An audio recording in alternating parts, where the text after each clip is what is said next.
Hi, I'm Christina Daves, serial entrepreneur, award-winning inventor, and the best-selling author of PR for Anyone, 100 plus affordable ways to easily create buzz for your business. Welcome to this edition of Experts Corner.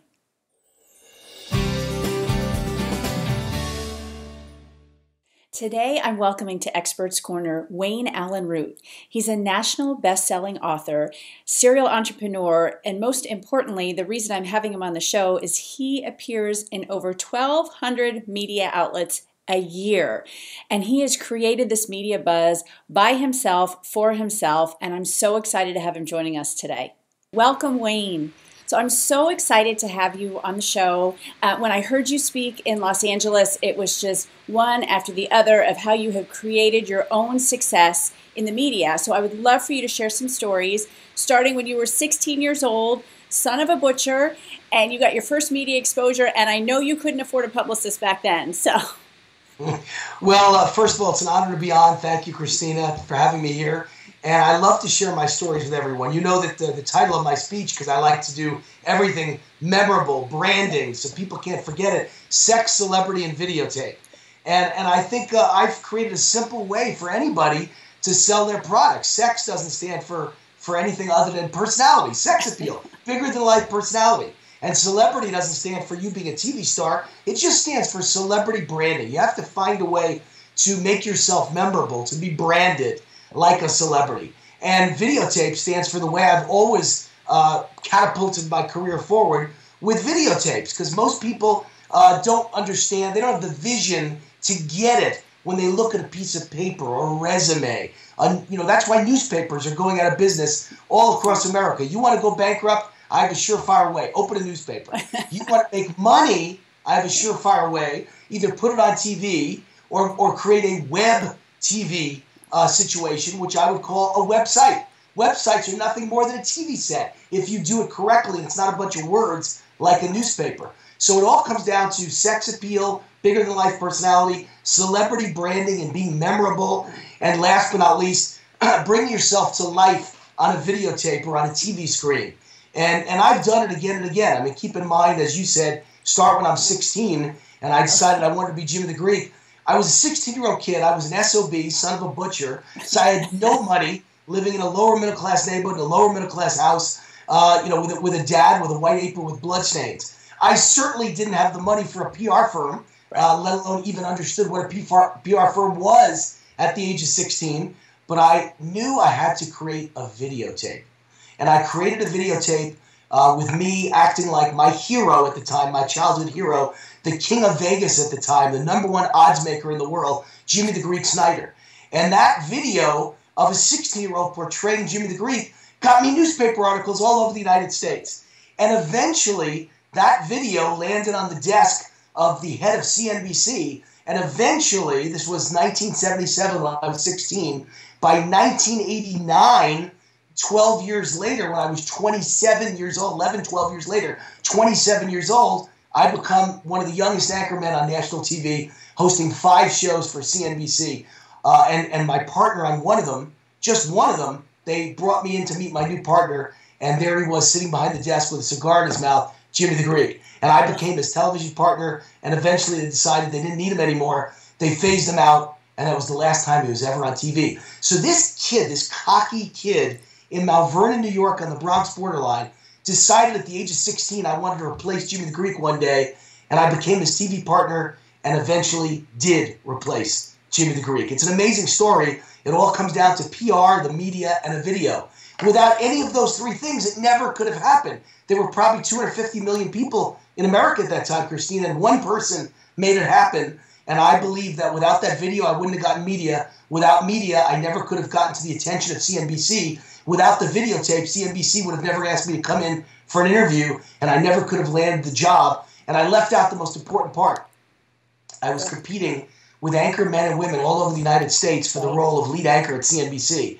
And every single one of them had been to broadcast journalism school, and every one of them had hosted shows and hosted the network news. And I'd never done any of that. Never spent one day in my life in front of a TV screen and never went to broadcast journalism school. Landed it all because of a bigger-than-life personality in a video and lots of media clippings and a great interview, by the way, once I got there that sealed the deal so that they never bothered to ask me. They were so intrigued by my personality and the media clippings. No one ever said, by the way, where'd you go to broadcast journalism school? My answer would have been, I never went. They never would have hired me.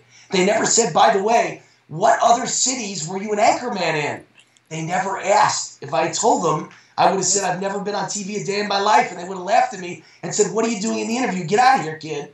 Well, they never asked because they were so enthralled. So without sex appeal, bigger-than-life personality, without a brand, and my brand was, I wasn't just an anchorman, I was this young, hip anchorman, and I was the next Jimmy the Greek and the Vegas kid, and that was my memorable brand that set me apart from the crowd, and then I had a videotape. Changed everything. So PR is everything, Christina, and you can get it on your own. I never spent a dime during that entire period from age 16 to age 27, which was 11 plus going on 12 years. I never spent a dime, never hired a PR person in my life. It was all me. So yeah, you went from a 16-year-old kid to a CNBC anchor with no experience, no anything. This is what I love to share, that it is possible. You thought outside of the box, 16 years old, I'm the Vegas kid, I'm Jimmy the Greek, I'm going to mail it in, and I love it. But you have more stories, right? It doesn't stop there. Like, it just keeps going and going for you, and you're like my hero here, my business hero. You're my mascot. You've done it all. So I'd love if you've got more stories, share more. I want these people to get excited, and I want them to go out and do it, and I want them to have media success just like I have and you have. Well, this is a quick interview. I have stories that would last, are you ready for about 15 hours? Right. But I'll try to be quick. I also established this reputation as the king of Vegas, as the hot shot from Vegas. And I'd never been to Vegas in my life. I'd never even been there. Never even visited there. Matter of fact, the first day I ever was in Vegas in my life was in 1989. And that was the first time I'd ever been to Vegas. But I built this image as this kid as the cocky king of Vegas from 1977 till I got that anchor job in 89. And you know how I first got to Vegas? Well, when they hired me to be the lead anchor man and host 5 shows on CNBC, I lived in my parents' house in New York. And I got in my car and I drove 3,000 miles to LA, and one of the stops where I slept overnight was Las Vegas. First time I'd ever been there. But everyone thought of me as the king of Vegas and the prince of prognosticators and America's oddsmaker. Those were all the brand names that the media dubbed me with. Right. See, you can't make yourself famous. You can only put the kernel of the idea in the ear of the media. And then when they repeat it in a headline, you become famous and you're branded by them. So, I've done this my whole life. I've become a master at it. I went from a nobody in my parents' house to an anchorman on CNBC. I went from an anchorman on CNBC to really the king of Vegas, where I wound up building a multi-million-dollar business in Las Vegas and moved myself and my whole family to Las Vegas. And that was, hundreds of millions of dollars ago. And my own star on the Las Vegas Walk of Stars and 3 million paying clients ago. So I think I succeeded at becoming the king of Vegas. What's that famous saying? You got to think it, see it, feel it, and hear it before you can become it. That saying is fake it till you make it. Yeah. Well, boy, I dreamed of being Jimmy the Greek and the king of Vegas, and I became it and built a multi-million-dollar business around it. And it was a video and PR and media every step of the way that got me there. Then I decided my dream was to become a national politician, a political leader. Impossible. Right. Imagine, Christina, from zero, on the gas. I just bought my new dream car, by the way. I love talking about it. Okay. Maserati Quattroporte, brand new, just driven out of the showroom a couple weeks ago. Wow. And it goes 190 miles an hour top speed, 0 to 60 in about 4 seconds. It's got a twin turbocharged Ferrari engine. Can you imagine going from your parents' bedroom to CNBC anchor with no broadcast journalism school and never being on TV a day in your life? That's like going from 0 to 190 when you've never taken a driving lesson. And so my next step was to go from king of Vegas and gambling guru to politician. Sure, why not, right? When you dream well, right, and you understand celebrity branding and you understand sex appeal, which is bigger than life personality, in the media's hands, and you understand media credibility, and you have a videotape, No one could stop you. And so somehow, some way, I stumbled my way into beating out a United States Senator, Mike Revelle of Alaska, and came votes away from beating a United States Congressman, Bob Barr, who led the impeachment of President Bill Clinton. And I almost beat them both, but I wound up settling for the vice presidential nomination. Oh, darn. Presidential ticket with Bob Barr. And so, the list goes on and on. It was all due to videotape. It was all due to branding. It was all due to PR. It was all due to media credibility, branding me as, the king of Vegas, and then eventually branding me as the king of libertarian politics. How about my daughter? I aimed from the day she was born, Christina, to get her into Harvard. And she just graduated a few months ago, last May, as a magna cum laude scholar from Harvard University, also straight A's at Oxford University, later accepted for a master's degree at Cambridge University. And it all came with a videotape, as usual. A videotape was one of the reasons she was accepted at all the great colleges in America: Harvard, Stanford, Columbia, Penn, Brown, Duke, Cal Berkeley. The list is long, Chicago, and she even turned down early admission at Yale University. Amazing kid, amazing story, but here's what makes the story even more amazing, more remarkable. She was homeschooled her whole life, never in a classroom in her life, until she was accepted at all those colleges and chose Harvard and then went on to Oxford. So you can do anything you want if you're a dreamer, and then you figure out a way, you have a game plan, a realistic game plan to turn your dream into reality, and that's sex, celebrity, and videotape. That's bigger-than-life personality or sex appeal. That's celebrity branding, so you're memorable, and that's videotape. And maybe I should throw in repetition. You notice I keep mentioning the same names again and again? You've got to pound these ideas home if people are going to ever get them. Repetition is the key to success. And so with my daughter, I taught her to have a bigger-than-life personality, give a great interview. I taught her to create a perfect videotape that everybody could understand and immediately would set her apart from the crowd when she applied at the best colleges in America. I taught her to create a brand. Her brand was the smartest homeschool kid in the United States of America. Love it. I taught her to do something that would set her apart from the crowd. She became one of the fencing champions of America and represented the United States at 2 World Cups, and then won the Pacific Coast Fencing Championship of America. And I taught her to have media credibility. She walked into those interviews with tons of articles from media around the country about the homeschool prodigy and about the fencing champion from Las Vegas, Nevada. And it worked. And then I'll tell you the last story, and I know you want to keep it short. So the last one, I got hundreds of them. But, when I got married, my wife's grandfather became my adopted grandfather. He loved me. I loved him. We bonded. His name was Norm Johnson. I called him Grandpa Norm. And he came to me one day and said, coming up in a few months is my 92nd birthday.